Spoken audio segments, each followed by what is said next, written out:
Commander Vexthal stood on the bridge of his flagship, the Eternal Conquest. The massive ship was over 3 kilometers long and carried enough firepower to destroy entire planets. Around him, 200 other warships moved in perfect formation through the darkness of space. The Kethavari 7th Battle Fleet was the pride of the Dominion, and Vexthal was its master. The Kethavari had ruled this part of the galaxy for over 500 years. Their gray skin was tough as armor. Their forearms could work controls faster than any other species, and their warrior culture had never known defeat. They had conquered 47 different worlds and enslaved dozens of alien races. Every species in 3 sectors knew to fear the sight of Kethavari warships. "Sir, we have a contact on long-range sensors," called Navigation Officer Keftar from his station. His voice carried the usual confidence of a warrior who had never faced a real threat. Vexthal turned his large head toward the sensor station. His black eyes reflected the blue glow of the displays. "What kind of contact?" "Unknown vessel, sir. Single ship, roughly frigate class. Distance is at the edge of our scanning range." Keftar's 4 hands moved across his controls, bringing up more information. "The design doesn't match anything in our database. Probably some merchant vessel that got lost," said Weapons Officer Drexven with a laugh. "Or maybe pirates stupid enough to think they can hide from us." Vexthal walked over to look at the sensor display himself. The unknown ship appeared as a small dot on the screen, much smaller than even his escort vessels. "What's their course?" "They're not moving, sir. Just sitting there in space." "But..." Keftar paused, his expression showing confusion. "There's something odd about the energy readings." "Odd how?" "The power signature is unlike anything I've seen before. It's not very strong, but it's different. The patterns don't make sense. And sir, they're transmitting something." "Put it through the speakers." The bridge filled with the sound of static, then a clear voice speaking in a language their computers quickly translated. The voice belonged to a female, and she sounded completely calm despite being surrounded by 200 warships. "This is Captain Sarah Chen of the UES Defiant. You are in violation of the Terran Accords. Withdraw immediately or face consequences." The entire bridge crew burst into laughter. Drexven was laughing so hard he had to hold onto his weapons console. "Terrans? Did she say Terrans?" "The humans," Keftar managed between laughs. "That backward species from the edge of the galaxy." Vexthal allowed himself a small smile. The Kethavari had heard stories about humans from traders and scouts.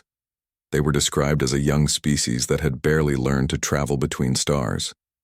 Their ships were primitive, their weapons were simple, and they had never conquered anything beyond their own small corner of space. Some reports said they were so weak they couldn't even agree among themselves and fought wars on their own planet. "Sir," said Science Officer Zephia, the only crew member who wasn't laughing, "our intelligence on the humans is several decades old.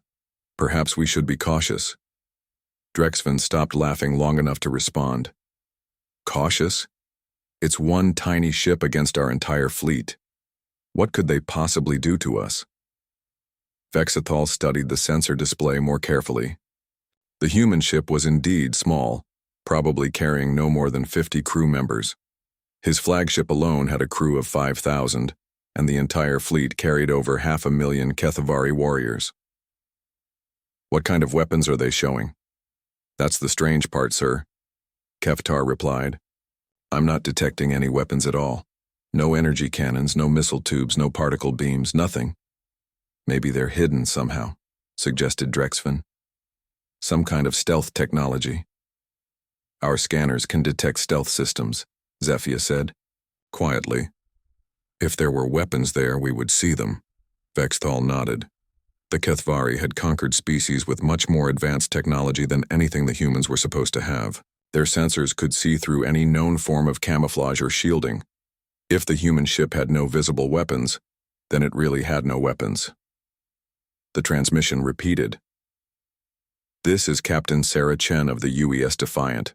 You are in violation of the Terran Accords. Withdraw immediately or face consequences." "Should we respond, sir?" asked Communications Officer Thexmol. "Open a channel," Vexthal ordered. When the connection was established, he spoke in his most commanding voice. Human vessel, this is Commander Vexthal of the Kethvari Dominion, 7th Battle Fleet. You are in Dominion space. Surrender immediately or be destroyed. The response came back almost instantly, still in that same calm voice. Commander Vexthal, you are mistaken. This system was claimed by the Terran Federation under the Outer Rim Expansion Treaty. Your presence here violates that treaty. I am authorized to enforce our territorial rights. More laughter erupted across the bridge. The idea that humans had territorial rights was funny enough. But the thought that one small ship could enforce anything against their massive fleet was ridiculous. Human, Vexthal said, putting extra threat into his voice. Look at your sensors. We have 200 warships. You have one small vessel with no visible weapons. Do you really think you can threaten us? There was a pause before Captain Chen responded. When she did, her voice carried a note of sadness. Commander, I strongly advise you to reconsider. My ship may look small to you, but appearances can be deceiving. The Terran Federation has no desire for conflict, but we will defend our territory. Your territory? Drexven called out, loud enough to be picked up by the communication system. What can one pathetic human ship do against the might of the Dominion? Another pause, longer this time. When Captain Chen spoke again, her voice was colder. Sir, I am going to assume that was not an official challenge. I will give you 30 minutes to begin withdrawing from this system. After that time, I will consider your continued presence an act of war. The laughter on the bridge became even louder. 30 minutes, as if the mighty Kethvari fleet would run away from a single human ship. Vexthal cut the communication channel and turned to his officers. Analysis. What could they possibly be planning? Zephyr checked her instruments. Sir, I'm still not detecting any weapon systems on that vessel. However, the energy readings continue to be unusual. Unusual how? The patterns don't match any known technology. The energy seems to be flowing in ways that don't make physical sense. And, sir, there's something else. Our sensors keep getting small errors when they scan that ship. Nothing major, just tiny inconsistencies that correct themselves almost immediately. Vexthal frowned. Kethvari sensors were the best in the galaxy. They didn't make errors. Could it be some kind of jamming system? No, sir, not jamming. More like reality. Keeps changing its mind about what that ship actually is. Drexven rolled his eyes. Reality doesn't change its mind, Zephyr. Check your equipment. I've run full diagnostics 3 times, sir. All systems are working perfectly. Vexthal looked at the tactical display showing his fleet's formation. 200 ships, including 12 dreadnoughts, 30 heavy cruisers, and over 100 smaller vessels. Each ship was crewed by experienced warriors and armed with weapons that could crack moons. The idea that one human ship could threaten them was beyond ridiculous. Sir, Keftar spoke up, should we move closer? Get a better scan of their vessel? Maintain current distance for now, Vexthal decided. Send a fighter squadron to get a closer look. I want to know what we're dealing with before we make any moves. Launching Gold Squadron, Drexven announced. 12 Kethvari fighters shot out from the launch bays of the nearest carrier. The small, fast ships were designed for reconnaissance and light combat. Their pilots were among the best in the fleet. As the fighters moved toward the human ship, Vexthal watched the sensor displays carefully. The Defiant remained completely motionless, showing no reaction to the approaching fighters. No weapons powered up, no defensive systems activated, no attempt to escape. Maybe they're dead, suggested Thexmol. Engine failure or something. They responded to our communications just minutes ago, Zephyr pointed out. Then maybe they're just stupid, Drexven said with a grin. Vexthal said nothing, but something about this situation bothered him. In 500 years of conquest, the Kethvari had learned that most species reacted predictably when faced with overwhelming force. They either surrendered immediately or tried to run away. A few brave species would power up their weapons and prepare to fight, knowing they would lose but determined to die with honor. The humans were doing none of these things. They just sat there in space, waiting. Gold Squadron report, Drexven called over the communication system. Gold Leader here, came the response from the squadron commander. "Approaching target. Vessel now. Getting some strange readings on our instruments, but nothing serious. The human ship appears to be completely defenseless. Any response from them?" "Negative, sir. They're not even trying to communicate with us." Vexthal nodded. This was more normal behavior. When faced with military aircraft approaching their position, most species would at least try to talk. The fact that the humans weren't responding suggested they might actually be having technical problems. "Gold Leader, move in for a detailed scan," Vexthal ordered. "I want to know everything about that ship." "Copy that, sir. Moving to close range now."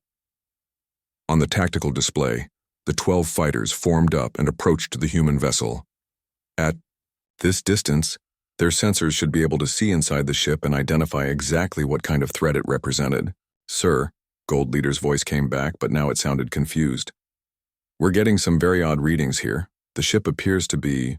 I'm not sure how to describe it. It looks different depending on which angle we view it from." "Explain," Vexthal ordered. "From one side, it looks like a standard frigate. From another angle, it appears much larger. And, sir, our targeting computers keep losing lock. They can't seem to decide what they're supposed to be aiming at."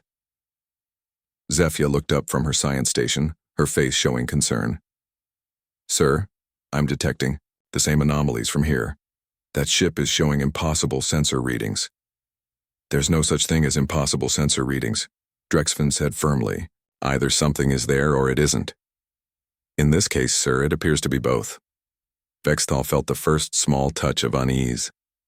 The Kethvari had faced many different technologies in their centuries of conquest, but they had never encountered anything that could confuse their sensors like this. "Gold Leader, maintain distance and continue scanning," he ordered. But before Gold Leader could respond, Captain Chen's voice filled the bridge again. This time, she wasn't using their communication system. Her words seemed to come from everywhere, at once, as if she were standing right there among them. "Commander Vexthal, your fighters are approaching too close to my vessel. I strongly advise you to recall them immediately." Drexfin looked around the bridge in confusion. "How is she doing that? We didn't open a channel." Thexmol was frantically checking his communications equipment. "Sir, all our channels are closed. I don't know how she's transmitting to us." Vexthal felt his unease growing stronger. "Gold Leader, fall back to a safer distance." But Gold Leader's response was filled with panic. "Sir, we're trying to pull back, but our engines won't respond. All our systems just went dead." On the tactical display, all 12 fighters had stopped moving. They were hanging in space near the human ship, completely motionless. "Gold Squadron, report your status," Drexfin called urgently. "Life support is working, sir, but everything else is offline. Engines, weapons, communications, even our navigation computers. It's like the ship just stopped working." Vexthal stared at the display in shock. 12 of his best fighters had been disabled without the human ship firing a single shot. In fact, according to his sensors, the Defiant still showed no weapon systems at all. "How?"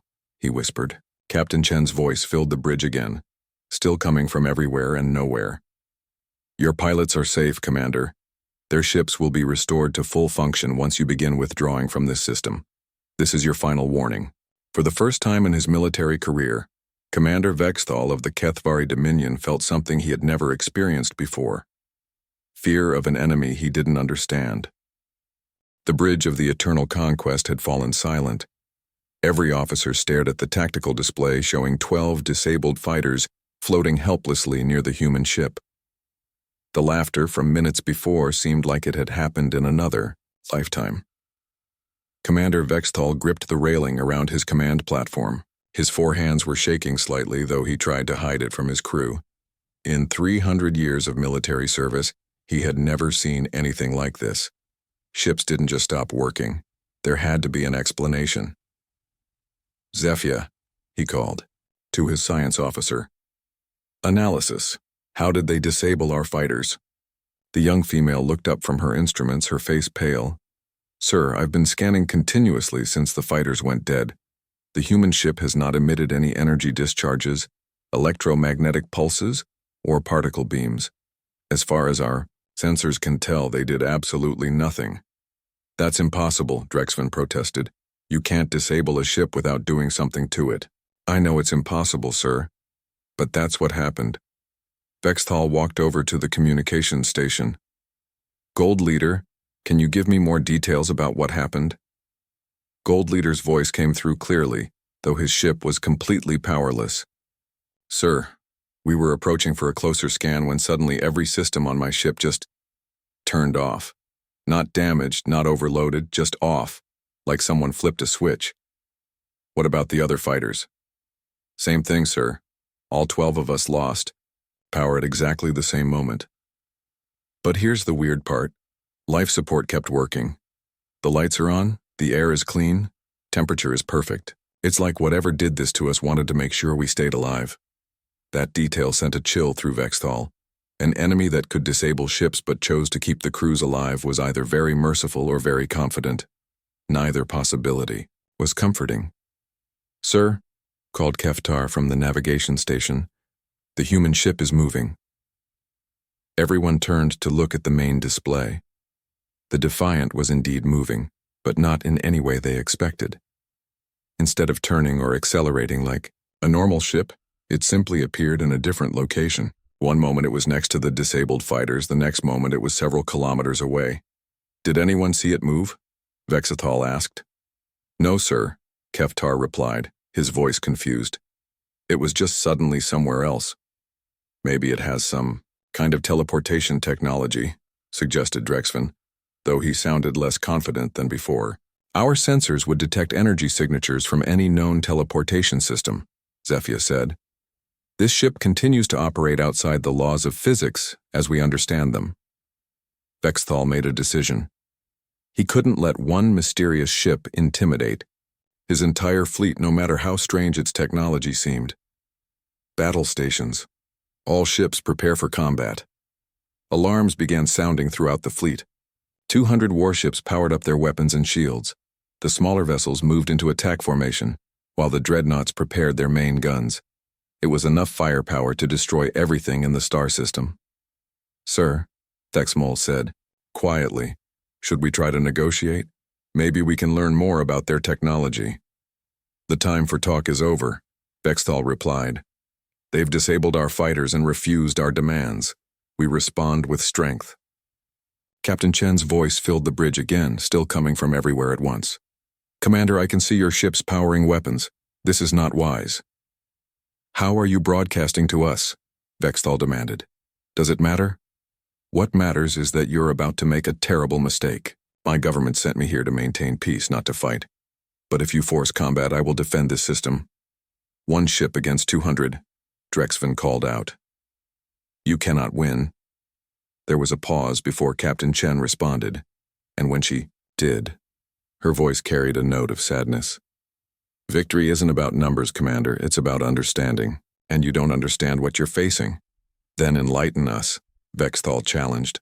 I wish I could. But some lessons can only be learned through experience. The communication ended, leaving the bridge in tense silence. Vexthal looked around, at his officers. They were all experienced warriors who had faced dozens of enemy species. But he could see uncertainty in their eyes. This situation was unlike anything in their training or experience. Sir, Keftar reported, the human ship is moving again. This time, the Defiant didn't just change position. It seemed to stretch across space, becoming longer and thinner until it looked more like a line of light than a ship. Then it snapped back to normal size, but now it was moving in 3 different directions at once. That's not possible, Drexven whispered. None of this is possible, Zephia agreed. But it's happening anyway. Vexthal watched the impossible display and felt his confidence cracking. But he was a Kethvari commander and retreat was not in his nature. All ships target the human vessel. Fire when ready. Sir, Keftar said urgently, we can't get a targeting lock. The computer keeps saying the target doesn't exist. It's right there on the screen. I know, sir. But the targeting system sees something different than what we're seeing. It can't decide what it's supposed to aim at. Vexthal grabbed the manual targeting controls. Then we'll do this the old way. All ships, fire on my mark. 2. 100 warships aimed their weapons toward the general area where the human ship was located. Plasma cannons, particle beams, and missile launchers all prepared to unleash destruction. "Fire!" Vexthal commanded. The space around the Defiant erupted. In light and energy, thousands of weapons fired at once, creating a light show that could be seen from the edge of the system. When the energy dissipated, there should have been nothing left but debris. Instead, the human ship sat unchanged in exactly the same position. Not only was it undamaged, but it didn't even look like it had been hit. There were no scorch marks, no shield flares, no signs that it had just survived the concentrated firepower of an entire fleet. "Impossible," Drexven breathed. "Sir," Zephyr called out, her voice shaking, "I'm reading something very strange. According to our sensors, all of our weapons hit the target, but they also missed completely. Both things happened at the same time. That doesn't make sense." "Nothing about this makes sense, sir." Captain Chen's voice returned, and now she sounded tired. "Commander, you've just demonstrated why violence is not the answer here. Your weapons cannot harm my ship because you don't understand the nature of reality itself." "What are you talking about?" Vexthal demanded. "Your species thinks in terms of 3 dimensions of space and 1 dimension of time. You build your weapons and your defenses based on those limitations, but reality is far more complex than that." "Explain yourself." "I'm trying to, Commander. Your weapons exist in only 4 dimensions, my ship exists in several more. Your attack simply passed through spaces where my ship isn't, even though it appears to be there from your perspective." Fia looked up from her science station, her face showing a mixture of fear and fascination.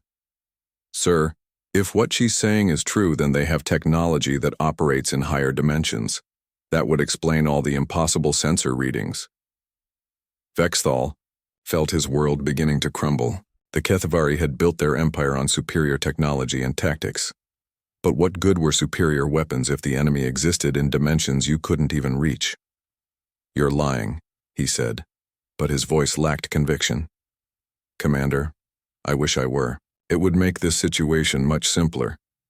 Captain Chen paused. "I'm going to demonstrate something for you. Please observe your tactical display." Every screen on the bridge changed at once. Instead of showing the normal view of space with ships positioned in standard formation, they now showed something impossible. The Defiant appeared to be in multiple locations simultaneously. It was next to their disabled fighters near their flagship, and scattered throughout their battle formation all at the same time. "This is how I see your fleet," Captain Chen explained. "From my perspective, I'm close enough to each of your ships to reach out and touch them. Distance is just another dimension, and I can choose how much of it exists between us." "Sir," Keftar called out in panic, "our navigation systems are showing the same readings. That ship is somehow next to every vessel in our fleet at once." Vexthal stared at the displays, trying to understand what he was seeing. The human ship was everywhere and nowhere, close and far away, moving and stationary. It was as if reality itself had become unreliable. "How?" he whispered. "Your species has a long way to go before you're ready for that knowledge," Captain Chen replied. "For now, it's enough to know that the Terran Federation has learned to work with reality instead of against it." "Impossible," Drexven said again, but his voice was weak.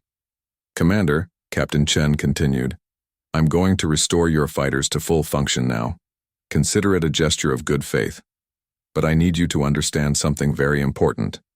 Everything you've seen so far has been me showing restraint. I have been very, very careful not to hurt anyone. If you force me to take aggressive action, the results will be far more serious than a few disabled ships." On the tactical display, the 12 fighters suddenly came back to life. Their engines restarted, their weapons powered up, and their communications came online. "Gold leader to flagship," came the relieved voice of the squadron commander. "All systems are back online. Engines are responding normally." "How do you feel?" Vexthal asked. "Fine, sir. It's like nothing ever happened. But sir, I recommend we don't go near that human ship again. Whatever they did to us, they could do it again anytime they want." Vexthal looked around his bridge at his frightened officers. These were warriors who had faced death in countless battles, But they had never faced an enemy that could rewrite reality itself. "Return to the fleet," he ordered the fighters. As Gold Squadron flew back to rejoin the main force, Vexthal tried to think of options. He couldn't attack an enemy his weapons couldn't hit. He couldn't outrun a ship that could appear anywhere it wanted to be. And he couldn't negotiate with beings who operated by completely different rules than his own species. For the first time in Kethavari history, a fleet commander faced an enemy he couldn't defeat, couldn't escape, and couldn't understand.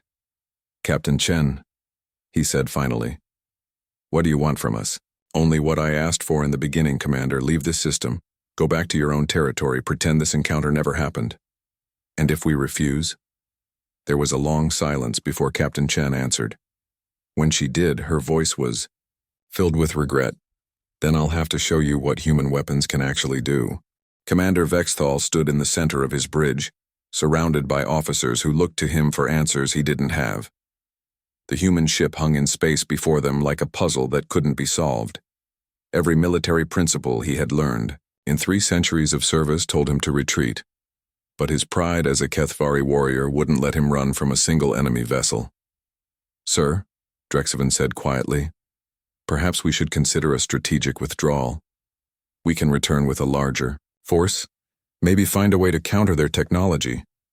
Vexthal's black eyes blazed with anger. "The Kethavari do not retreat from inferior species. We are the masters of this galaxy." "But sir," Zephia spoke up nervously, "what if they're not inferior? What if we're the ones who are outmatched here?" "Impossible," Vexthal snarled. "No. Species is more advanced than the Kethavari. These humans must be using some kind of trick, smoke and mirrors to make us think they're more powerful than they are." Deep down, he knew his words sounded hollow, but admitting the truth would mean accepting that everything the Kethavari believed about themselves was wrong. It would mean their empire, their culture, their very identity was built on a lie.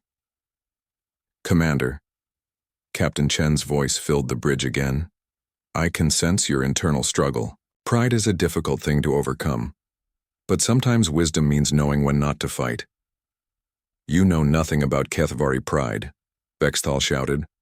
"I know more than you might think. Your species has a long and proud history of conquest. You've built a great empire by defeating those who were weaker than you. But strength isn't just about having bigger weapons or more ships. Sometimes it's about knowing when to walk away. We will never walk away from a single human ship." There was a sigh that seemed to echo from every surface on the bridge. "I was afraid you would say that." The Defiant began to change. What had looked like a standard frigate started to unfold like a flower made of metal and light. Sections that should have been solid became transparent, revealing structures inside that hurt to look at directly. The ship seemed to exist in more dimensions than the Kethavari mind could process. "Sir," Keftar called out in panic, "the sensor readings are going crazy. That ship is, I don't know what it is anymore." "All ships attack formation," Vexthal commanded. "We end this now." 3 destroyer-class vessels moved forward from the main fleet. Each ship was over 1 kilometer long and armed with enough weapons to level a continent. If the human ship could somehow avoid energy weapons, maybe concentrated firepower from multiple directions would overwhelm whatever defensive system it was using. IDS Warhammer, Steelfang, and Deathstrike moving to engage, reported Drexven. All weapons armed and ready. The 3 destroyers spread out to attack the human ship from different angles. Their captains were experienced veterans who had destroyed enemy fleets in dozens of battles. They approached with confidence, certain that 3 ships working together could handle one mysterious vessel. "Captain Chen," Vexthal broadcast on all frequencies, "you have one last chance to surrender." Her response was immediate. "Commander, please call back your ships. You're about to see things that will haunt your crew for the rest of their lives." "Destroy the human ship," Vexthal ordered. The 3 destroyers opened fire simultaneously. Plasma bolts, particle beams, and kinetic projectiles filled the space around the Defiant. The attack was perfectly coordinated, with each ship covering a different escape route. There was no way for any normal vessel to avoid such concentrated firepower. But the human ship wasn't normal. As the weapons approached, The Defiant seemed to step sideways through reality itself. The attacks didn't miss. They passed through spaces where the ship had been moments before or would be moments later, or existed in some other timeline entirely. Then the human ship began to fight back. What emerged from the Defiant couldn't be called weapons in any traditional sense. They were more like corrections to reality itself. A beam of something that wasn't quite light and wasn't quite energy reached out toward the Warhammer. When it touched the destroyer's hull, the ship simply stopped existing in normal space. "Warhammer, report your status," Drexven called urgently. "Sir, we're not sure where we are," came the confused reply from the destroyer's captain. "Our sensors show we're still in the battle zone, but we can't see any other ships. It's like we're in the same location but in a completely different universe." The Steel Fang tried to retreat, but the Defiant fired what looked like a missile at them. The projectile moved in impossible ways, curving around the destroyer's defensive fire, and somehow arriving at its target before it had actually been launched. When it struck the ship, nothing seemed to happen at first. Then the Steel Fang's captain began screaming over the communication system. "Control, we have a problem. Our ship is firing on the escort vessels. I'm not giving the order to fire, but our weapons are shooting at our own ships." On the tactical display, Vexthal watched in horror as the Steel Fang turned its guns on two smaller escort vessels and began destroying them. The destroyer's weapons were under some kind of external control, forcing the ship to attack its own. "Allies, Captain, shut down your weapon systems," Vexthal ordered. "I'm trying, sir. The controls aren't responding. It's like the ship has a mind of its own." The third destroyer, Deathstrike, found itself facing something even worse. The human ship fired a weapon that looked like a ball of twisted space at them. When it hit, the destroyer didn't explode or lose power. Instead, its crew began reporting impossible things. "Control, this is Deathstrike." The captain's voice was filled with terror. "Our corridors they're wrong. Deck 7 leads to engineering, but engineering is supposed to be on Deck 12. Some of our rooms are bigger on the inside than they are on the outside. And sir, we keep seeing crew members who died in battles years ago walking around like nothing happened." Zephyr looked up from her science station, her face white with fear. "Sir, I'm detecting massive space-time distortions around all three destroyers. It's like reality itself is breaking down around them." Vexthal stared at the tactical display in shock. In less than 5 minutes, the human ship had defeated 3 of his best destroyers without actually destroying any of them. Instead, it had done something far worse. It had made them experience impossible things that challenged their crew's sanity. "Captain Chen," he called out. "Stop this. Call off your attacks." "I warned you, Commander," her voice replied, filled with regret. These are the consequences of forcing combat with a species that has learned to manipulate the fundamental structure of reality. More reports began flooding in from other ships in the fleet. Crews were reporting seeing things that couldn't exist. Rooms that led back to themselves, gravity that flowed upward, time moving backwards in certain sections of their ships. Some crew members claimed to see multiple versions of themselves working at the same stations. "Sir," Thexmol called out, his voice shaking, "I'm getting reports from 17 ships now. All of them are experiencing some kind of reality distortion. How is this possible?" Vexthal demanded. "Your species thinks of space and time as fixed things," Captain Chen explained. "But they're not. They're more like suggestions, guidelines that can be changed if you know how. My ship carries weapons that rewrite the rules of physics in small areas of space. That's impossible. Everything seems impossible until you understand it, Commander. Your ancestors probably thought flying through space was impossible until they learned how to build starships." On his command screen, Vexthal watched as more ships began reporting problems. The Steel Fang was still firing on Allied vessels, completely out of control. The crew of the Deathstrike was reporting that some of their corridors now led to the outside of the ship but somehow still had air and gravity. Other ships throughout the fleet were beginning to experience their own reality distortions. "Sir," Zephyr said quietly, "I think I'm starting to understand what's happening. The human weapon isn't just affecting individual ships. It's spreading through the fleet like some kind of infection. Ships near the affected vessels are starting to show similar distortions. Can we stop it? I don't know, sir. This is completely outside any technology we understand. It's like trying to fight mathematics itself. Vexathal looked around his bridge at the faces of his officers. These were seasoned warriors who had faced impossible odds before, and won. But now they looked like frightened children, confronted by something beyond their comprehension. Captain Chen, he said, his voice breaking slightly. What do you want from us? The same thing I've wanted from the beginning, Commander.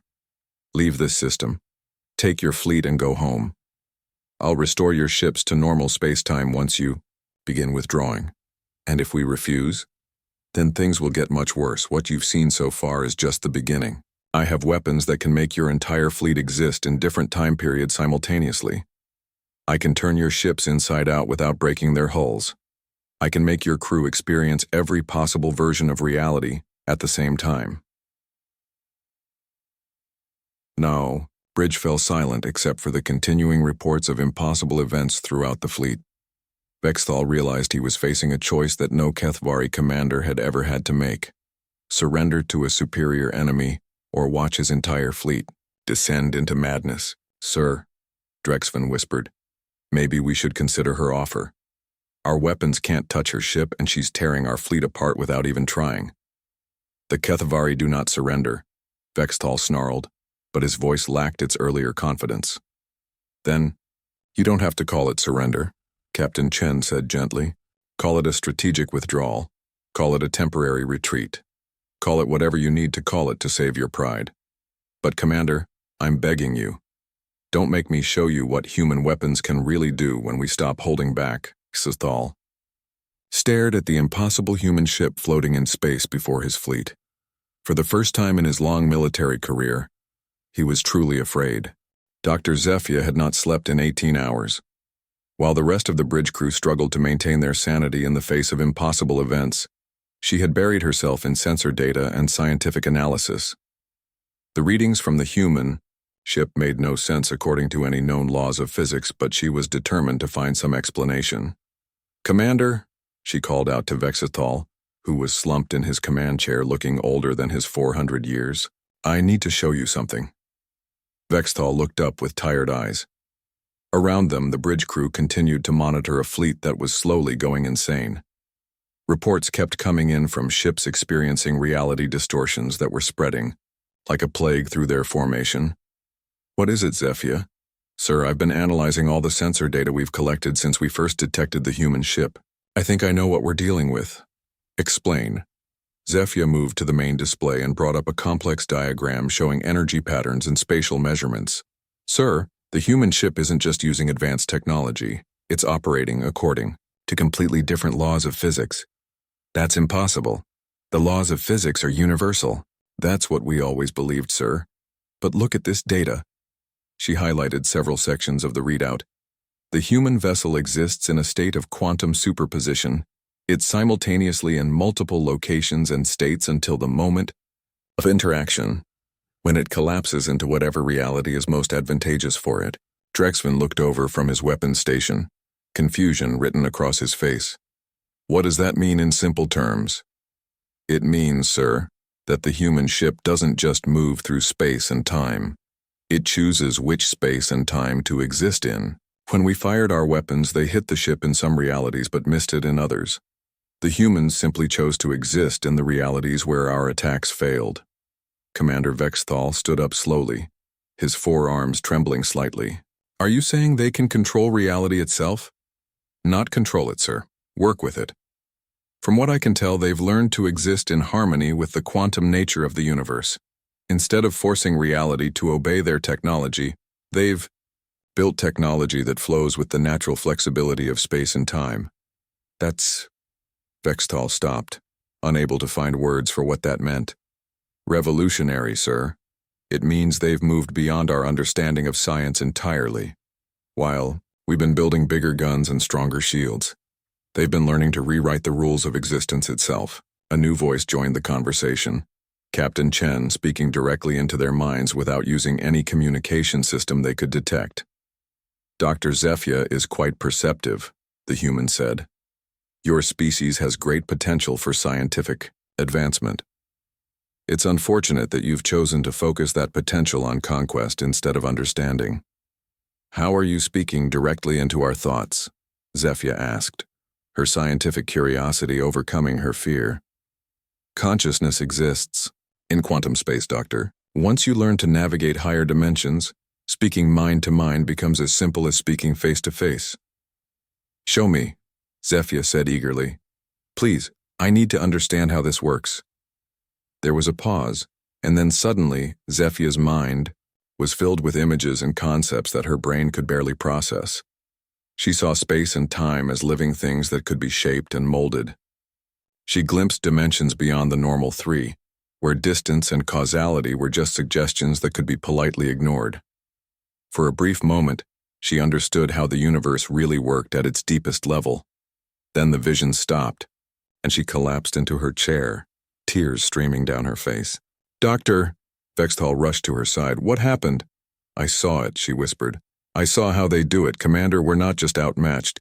We're like children playing with wooden sticks while they wield forces we can't even imagine. Explain. Sir, imagine you lived your whole life in a flat world, only able to move forward, backward, left, and right. Then someone showed you that you could also move up and down. That's what the humans have done, except they've discovered dimensions we don't even have names for. But we've always known about higher dimensions, Drexvin protested. Our scientists have theorized about them for centuries. Knowing they exist and learning to use them are completely different things, Zephyr replied. It's like the difference between knowing that fire exists and actually being able to create it. Captain Chen's voice returned, filled with compassion. Dr. Zephyr has grasped the basic concept. Your species could learn these techniques eventually, given enough time and the right guidance. But it would require abandoning your current path of aggression and conquest. Why? Vexthal demanded. What does conquest have to do with science? Because this level of technology requires a fundamental change in how you think about existence itself. You can't manipulate reality while trying to dominate it. The universe only responds to cooperation, not force. Around them, more reports continued to flood in from the fleet. The reality distortions were spreading faster now. The Steel Fang was still firing uncontrollably on Allied ships.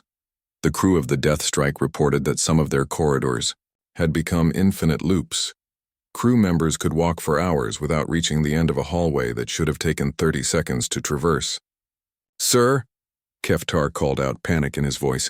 The Eternal Valor is reporting that half their crew seems to be living the same day over and over again. They keep experiencing the same hour repeatedly, but they remember each repetition. And the Iron Will says their engine room is simultaneously on fire and perfectly normal, Thexamol added. The same space is experiencing both states at once. Vexthal looked at the chaos consuming his fleet and felt something break inside him. The pride that had driven him through centuries of successful campaigns crumbled in the face of an enemy he couldn't fight, couldn't understand, and couldn't defeat. Captain Chen, he said quietly, what will happen to my crews, the ones experiencing these reality distortions? They'll be fine, Commander. Confused and probably traumatized, but physically unharmed. I can restore them all to normal space-time the moment you begin withdrawing from this system. And if we don't withdraw, then the distortions will continue to spread and intensify.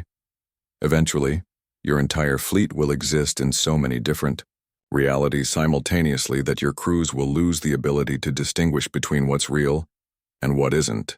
You would drive us insane? I don't want to, Commander. But if you force me to defend this system, I'll use whatever methods are necessary.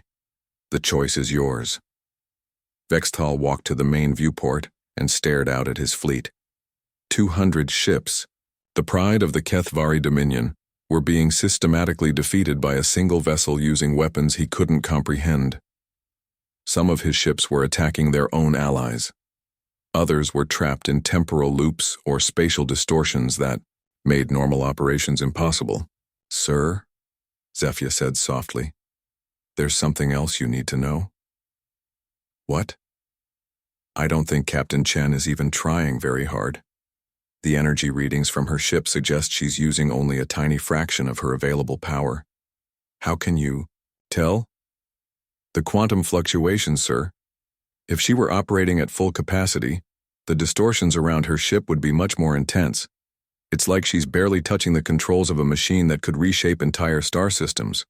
Vexthal closed his eyes and felt the weight of 3 centuries of military tradition pressing down on him. The Kethvari had never retreated from an inferior enemy. But were the humans really inferior? Or had the Kethvari been living in a delusion of superiority while other species surpassed them? "Captain Chen," he called out, "if we withdraw, will you restore our ships to normal?" "Immediately, Commander. Your crews will have no lasting effects from the reality distortions. It will be as if none of this ever happened." "And what about our pride? What about our reputation?" "Your pride is your own to manage, Commander. As for your reputation, that depends on what you choose to tell your superiors. You could report that you encountered a new form of defensive technology and decided that further study was needed before engaging. You could say that the humans showed no hostile intent and that continued presence in their territory would serve no strategic purpose. You would let us leave with our honor intact? Commander, honor isn't something that can be given or taken by others. It's something you carry within yourself. There's no shame in recognizing when you're outmatched and choosing wisdom over pride." Vexthal looked around his bridge at his officers. Drexven was slumped over his weapons console, staring at displays that showed his most powerful weapons were useless. Keftar was struggling to track ships that existed in multiple realities simultaneously. Thexamol was trying to maintain communications with crews that were experiencing time differently than everyone else. But it was Zephia who made the decision for him. The young scientist looked up from her instruments with tears still on her face and said, "Sir, we have to learn. We have to change. We can't keep believing we're the strongest when there are species out there that have learned to dance with the universe itself." "Doctor," Vexthal said slowly, "are you suggesting we surrender?" "I'm suggesting we evolve, sir. The humans aren't just technologically superior to us. They're philosophically ahead of us. They've learned something about existence that we haven't even begun to grasp." Captain Chen's voice returned, gentle but firm. "Commander, I'm detecting more Kethavari ships approaching this system. A second fleet probably sent as reinforcements. I really don't want to have to demonstrate these capabilities to another group of your people." Vexthal's blood ran cold. If Fleet Admiral Korvthak was bringing reinforcements, it meant the situation was being escalated to the highest levels of the Dominion military. More ships would mean more crews experiencing impossible things, more warriors driven to the edge of madness by encounters with technology they couldn't understand. "How long do we have?" he asked. "They'll arrive in approximately 6 hours, Commander. That gives you time to make a decision and begin withdrawing before they get here." Vexthal looked one more time at his fleet, at the impossible human ship, floating serenely in space, and at the officers who had served him faithfully for decades. Then he made the hardest decision of his military career. "All ships. This is Commander Vexthal. Prepare for strategic withdrawal. We are leaving this system immediately." The order to withdraw sent shockwaves through the Kethavari fleet. In over 500 years of expansion and conquest, no Dominion force had ever retreated from a single enemy vessel. Communications channels filled with confused voices as ship captains struggled to understand what was happening. "Sir, Captain Drexcon of the Iron Fist is requesting clarification," Thexmol reported. "He wants to know why we're withdrawing when we still outnumber the enemy 200 to 1. Commander Vexthal looked at the tactical display showing his scattered fleet. Nearly 40 ships were still experiencing reality distortions of various kinds. The Steel Fang continued to fire on Allied vessels despite the crew's desperate attempts to regain control. 3 heavy cruisers were trapped in temporal loops, experiencing the same moments over and over again. A dozen smaller ships reported that their internal geometry no longer made sense, with corridors leading to places they shouldn't go.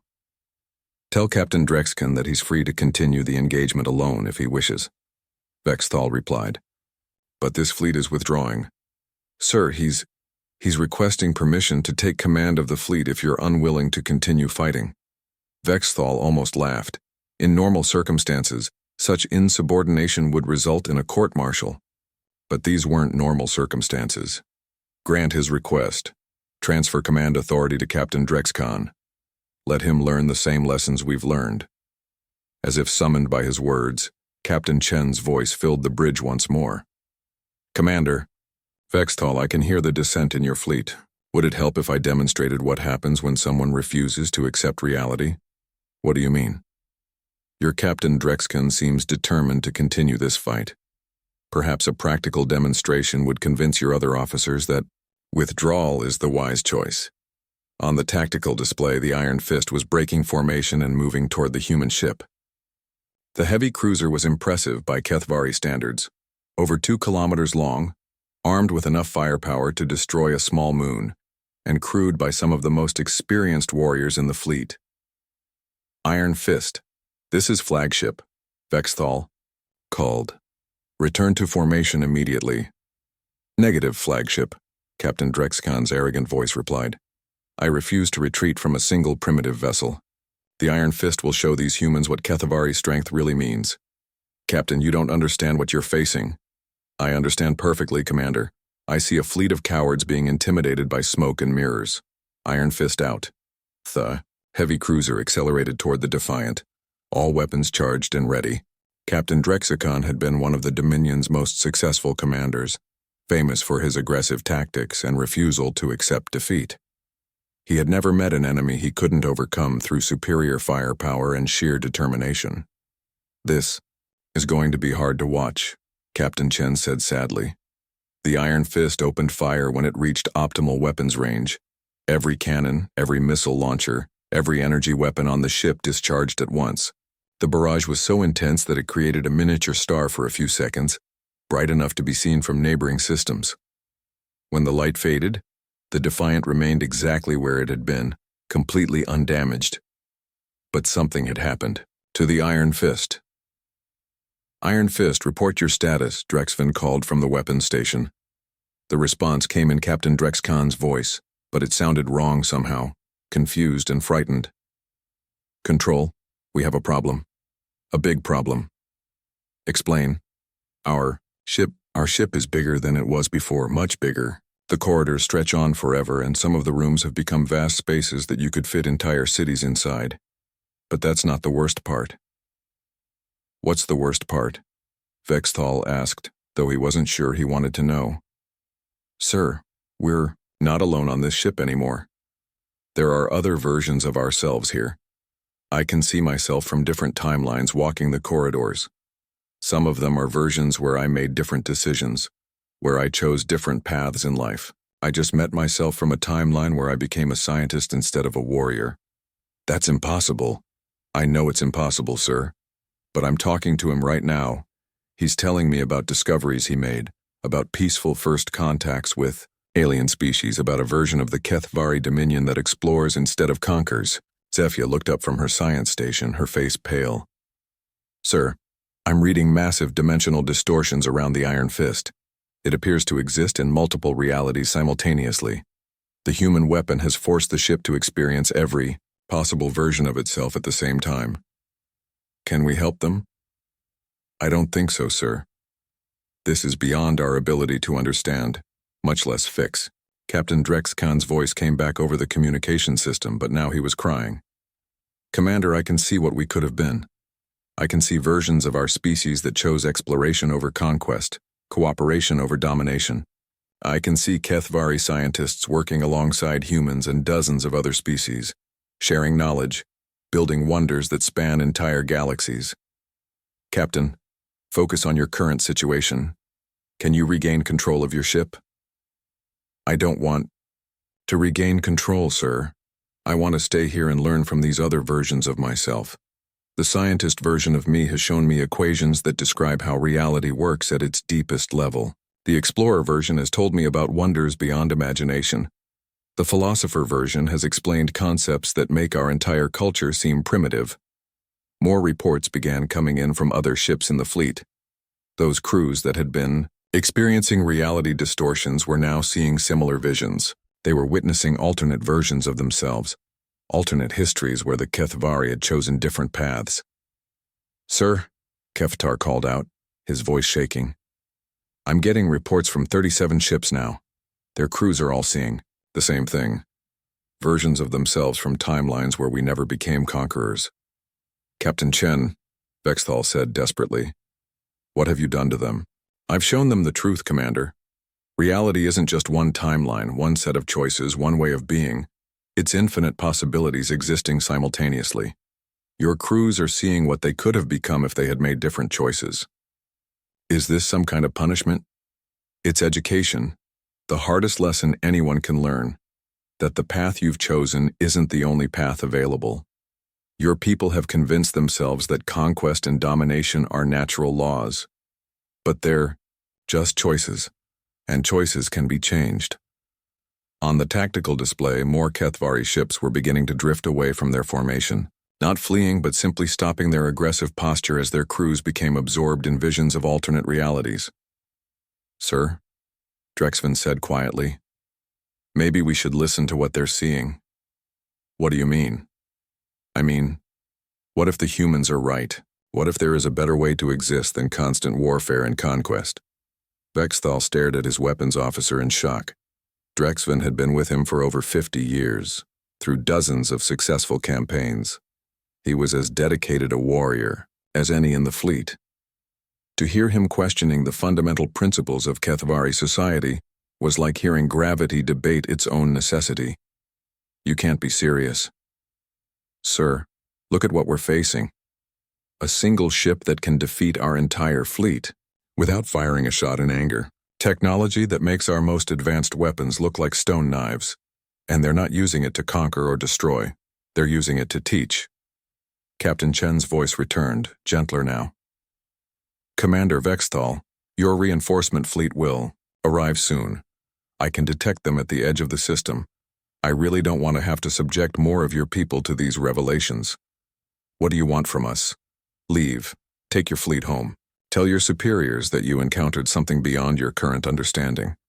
Recommend that future contact with humans be handled through diplomatic channels rather than military ones. And our crews who are experiencing these visions? They'll return to normal once you begin withdrawing from the system. But Commander, they'll remember what they've seen. They'll carry those memories back to your homeworld. Some of them will ask questions about why your society chose conquest over cooperation." Vexthal realized what the human was really saying.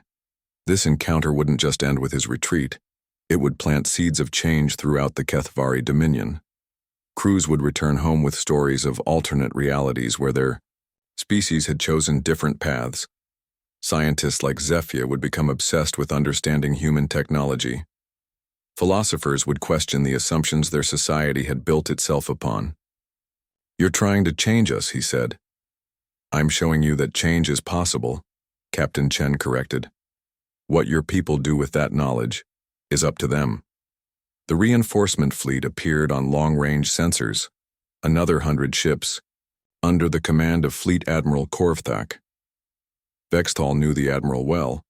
He was even more aggressive than Vexthal himself, and would never accept retreat without an explanation.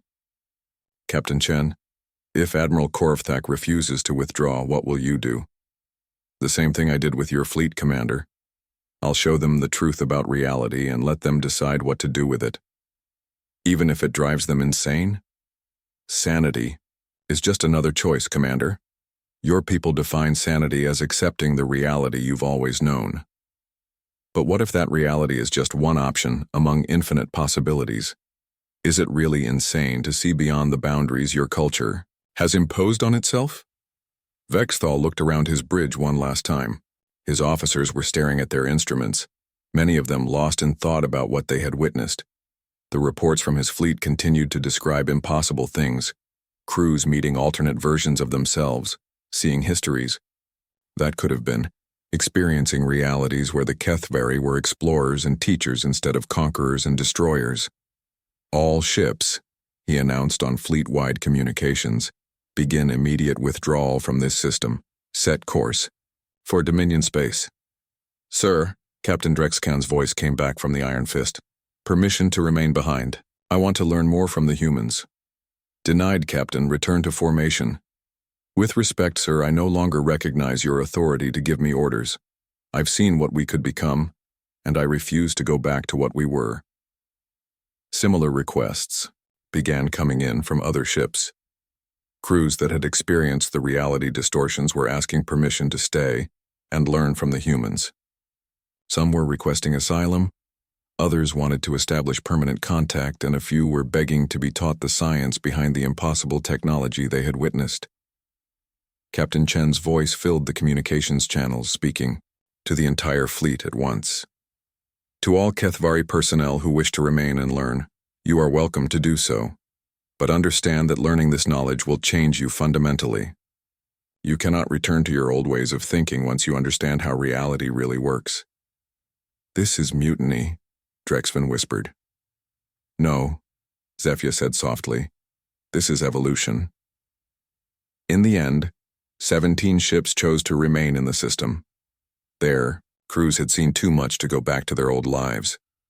They would become the first Kethvari to learn human science, the first of their species to understand that reality was far more flexible and wonderful than they had ever imagined. The remaining ships of Vexthal's fleet began the long journey home, carrying with them memories of the impossible and questions that would reshape their civilization. As the Eternal Conquest entered hyperspace, leaving the human ship far behind, Vextal stood alone on his bridge thinking about the future. The Kethvari Dominion would never be the same. The crews returning home would spread stories of what they had seen. Scientists would demand to study human technology. Politicians would debate whether conquest was really the only path forward. Behind them, in that distant system, Captain Sarah Chen sat alone on the bridge of the Defiant, watching the Kethvari fleet disappear into hyperspace. She had not wanted this confrontation, but she had handled it with the wisdom that came from understanding the true nature of reality itself. The galaxy was vast, and there would be other encounters between humans and species that didn't understand what humanity had become. Each time the same choice would present itself: learn and grow, or remain trapped in old patterns of thinking. Captain Chen powered down her reality manipulation systems and returned her ship to normal space-time. The burden of being humanity's guardian in a galaxy that feared what it didn't understand was heavy, but it was a responsibility her species had chosen to bear. Somewhere in the distance, the 17 Kethvari ships that had chosen to stay began their first lessons in the true nature of existence. They would be changed forever, becoming bridges between their old civilization and the infinite possibilities that awaited those brave enough to step beyond the boundaries of conventional reality. The encounter was over, but its consequences would ripple across the galaxy for generations to come.